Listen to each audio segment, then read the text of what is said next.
Om Namo Bhagavate Vasudevaya.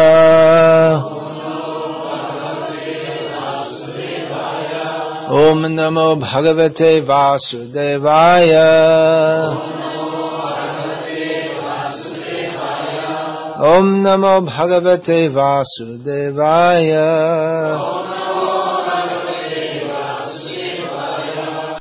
Kayena manasa buddhya kevalairindriyairapi yogena karma kurvanti sangam tyaktvatma shuddhaye.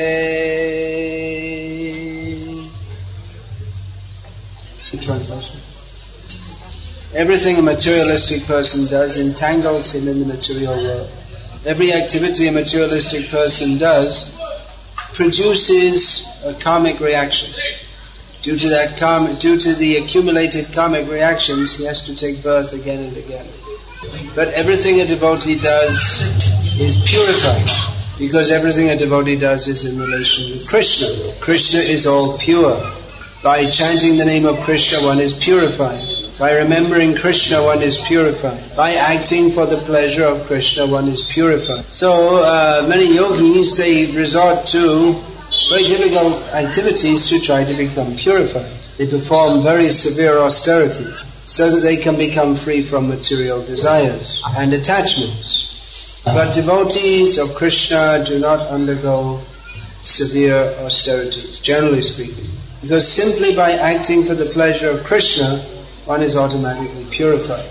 In Bhagavad-gita, Lord Krishna says, Patrang pushpang phalang toyam yome bhaktya prayachati tadaham bhakti upaharitam ashnami payatapanaha. So there's nothing physically difficult in the act of offering a fruit, flower, leaf or water to Krishna. We might think, well, for purification it is better to do some severe austerity, such as hanging upside down and however, this is a mechanical process to attempt to control the senses, whereas Krishna consciousness is a natural process. When a devotee offers fruit, flower, leaf and water to Krishna, the devotee feels very pleased. He feels pleased because he knows that Krishna is pleased. If Krishna is pleased, the devotee is pleased. If the devotee is pleased, Krishna is pleased. So the devotee is pleased if Krishna is pleased, and Krishna is pleased if the devotee is pleased. And both the devotee and Krishna are trying to satisfy each other. So bhakti is a very pleasing and purifying process. Whereas in the difficult yoga process, one has to try to avoid feeling happy. Today at midday I was offered some varieties of prasadam. There was dosa, dosai, and karela, and green vegetable shak, some sabji and chutney, dal and soup, and some sweets. It was very nice. But if it wasn't Krishna prasadam, I wouldn't have wanted to take it, however nice it was. Devotees take pleasure in Krishna's pleasure. The yogis can't eat things like that. And, oh, it's too nice, my senses will be disturbed. They would rather eat some dry, stale food. They think that is better for controlling my senses. But by eating very nice foods which are offered to Krishna, the devotees, they become far more purified than the yogis do by eating all nasty, stale food which is not offered to Krishna. Krishna consciousness is an automatically, naturally purifying process. If we just take the vow, I will only take Krishna prasad, automatically our senses are controlled. If we walk through the streets of Avadi or wherever we are, and we'll see Coca-Cola for sale, ice cream for sale, sweet shops, so many different things. So we might be constantly slavering as we walk through the streets. Slavering means that the saliva is coming. But for one who has made a vow to only take Krishna prasad, he doesn't even notice that. He doesn't even think that, well, I could go in and enjoy myself, because he knows that, well, I only take Krishna prasad. Because of that vow, it may be that sometimes faces one sometimes faces some difficulty, especially if one is traveling. Sometimes one may not get proper food, or sometimes not even any food. But the devotee simply thinks, I must satisfy Krishna. And Krishna is pleased by that.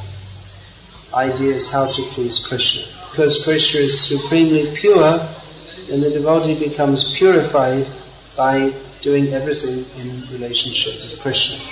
So actually devotees should become purified. Devotees are purified. Just naturally by performing Bhakti Yoga, they automatically are purified. At the same time, if we have some particular attachments or not very good personality trait, then we should be aware of that and try to overcome that so we can serve Krishna better. One devotee I know, he's a very active devotee and does a lot of service, but he has a very, he often gets angry. So anger is not necessarily a bad thing. In Bhagavad-gita, Lord Krishna describes anger as one of the 3 gates to hell. On the other hand, in the same Bhagavad-gita, Krishna is inciting Arjuna to fight, to be angry. So, one kind of anger is purifying, or it's a symptom of pure consciousness. If someone is blaspheming Krishna and we think, I shouldn't get angry, that's Maya. One should get angry if someone is blaspheming Krishna. Otherwise, where is the love for Krishna? If you can listen to Krishna being blasphemed. But anger for one's own sense gratification, that is not purifying, that is a symptom of contamination, and it causes more contamination. Because one's sense gratification has not been fulfilled, therefore one feels angry. This is the kind of anger that takes one to hell. Anyway, I was talking about this devotee who's a very active devotee, but he has the tendency to very quickly become angry. He's been practicing Krishna consciousness for many years. What can I do? You see, I'm from a Scottish-Irish background. That means his parents are from Scottish and Irish families, and these are people who are known to be hot-blooded by nature. At least they have the reputation, the stereotype. So I thought about that statement and I thought, well, in one sense that's true. That we come to Krishna consciousness with a whole package of our previous contaminations. And it may seem difficult to throw off certain contaminations. Another devotee who'd been practicing Krishna consciousness many years was telling me about some baseball results in America. I said, I don't know anything about baseball and I'm not interested in it. Just like in India, people are mad over cricket, so in America they're mad over baseball. So he said, well, what can I do? It just doesn't go away. I have this attachment to baseball. But actually we should try to overcome these attachments and contaminations. In the beginning of our practice of Krishna consciousness, it's not surprising if there are many different contaminations. But we should, if we're actually sincerely practicing Krishna consciousness, we should experience that we're becoming free from the various contaminations. It's not that we should be, after practicing Krishna consciousness for 10 years or 20 years, and we're still more or less in the same level of consciousness as when we started. That can happen. In this regard, there is an anecdote told by Srila Bhaktisiddhanta Saraswati Thakur. In Bengal, in East Bengal even now, many people, if they go on a long journey, they go by boat. It's the most convenient way to go. So one group was going from one place to another for a marriage ceremony. So they hired a boatman to take them. And it was a summertime, so they wanted to go at night, and they would travel when it's cool at night. So the idea was they would get into the boat just after the sun had set, and they should reach the destination next morning around sunrise, just around the time the sun was setting. And the sun set and they all went to sleep, and the boatman was rowing and working hard all night. And the party woke up just before sunrise. They asked the boatman, how are we progressing? He said, well, we should reach soon, I've been rowing all night. But when the sun rose, they found they were still in the same place. Bhagavan thought, what happened? I was rowing all night. And he saw that he'd forgotten to untie the boat. So he's still attached to the same place. So in the same way, unless we remember to get free from our material attachments, to sever our bondage from material attachments, we can perform the activities of bhakti, and it may be a lot of hard work, but we don't really go anywhere. Bhakti is defined in Srimad Bhagavatam.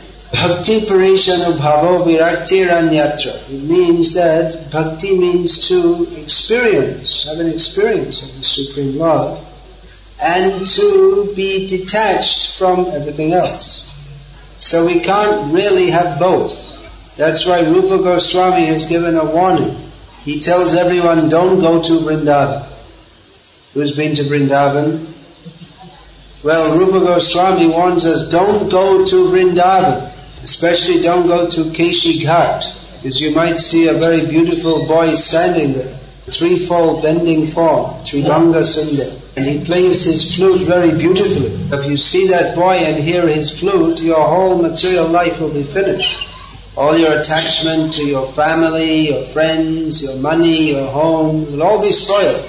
So he's saying, be careful, don't go there, it's very dangerous. He had his own experience, Rupa Goswami. He went to Vrindavan and lived as a mendicant. Of course, in a back-to-front way, he's telling us, go to Vrindavan! Become captivated by Krishna. Yeah, and then in this way we can give up all our mundane desires. As long as we remain captivated by mundane desires, how will we love Krishna? Kam, Krodh, Lobh, Moha, Mada, Adi, Abhishta, Ishab, Nachare, Kishe, Pabe, Radha, Krishna. But Thakur says, as long as we have these contaminations, as long as we're absorbed in lust, greed, anger and so on, how are we going to attain Radha and Krishna? So the activities of bhakti are always purified. We just came from performing Hari Kirtan in the streets, and now we propose to offer Deepam to Damodar. There's only 2 more days left for this, is it? Just 2 more days.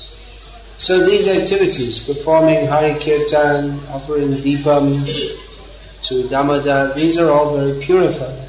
But we have to have a specific intention to become purified. Why in the Vaishnava Homa, when offering into the fire, we say, Idam Narayanaya Namama.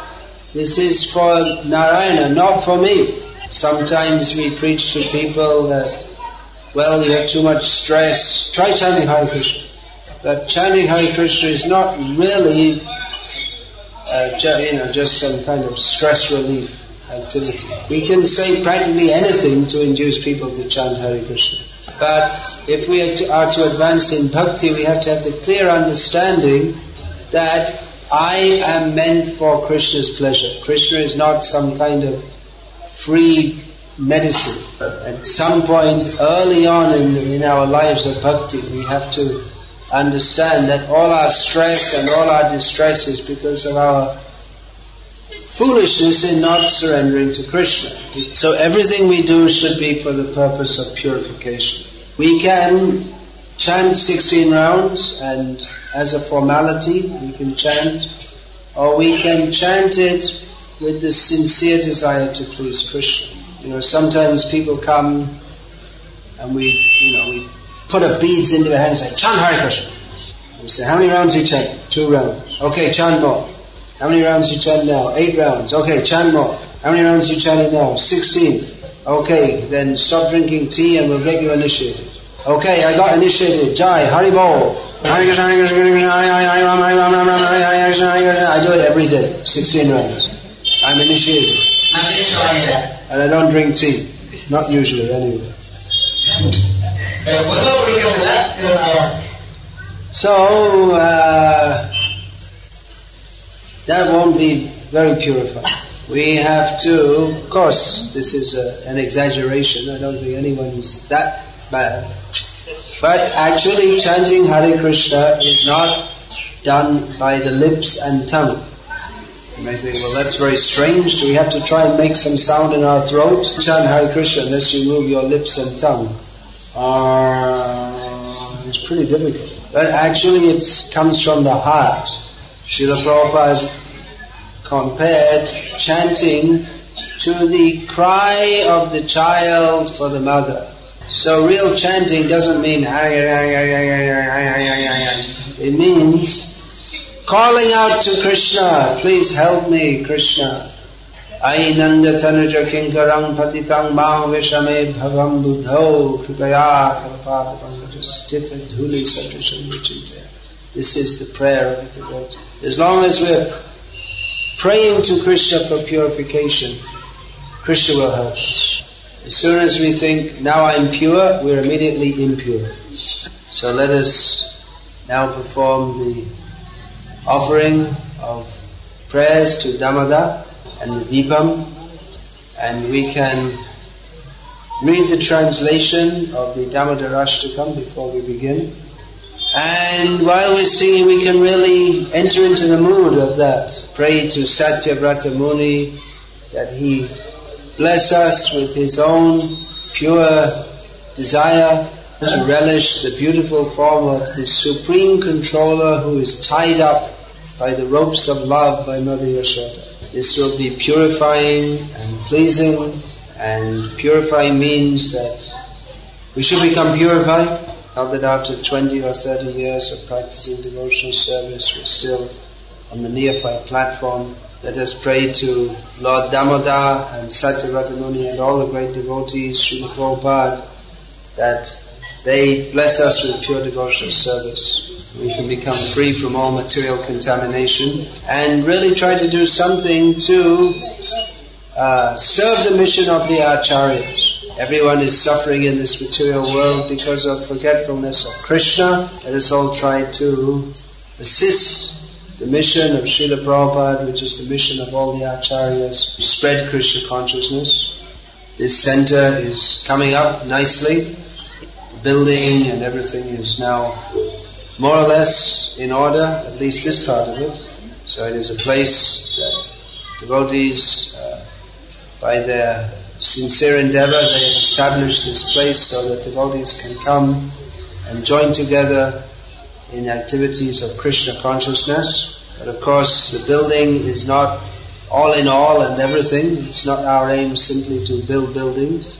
But we want to see more and more people taking to this Kevala Ananda Kanda, this transcendentally blissful process of Krishna. We want to see everyone sharing the bliss of Chaitanya Mahaprabhu's Sankirtan. The desire of the devotee is there is not a single jiva in the universe who should not be blessed by Chaitanya Mahaprabhu's mercy. Of course, we're small beings and we can't reach out personally to every jiva in the universe.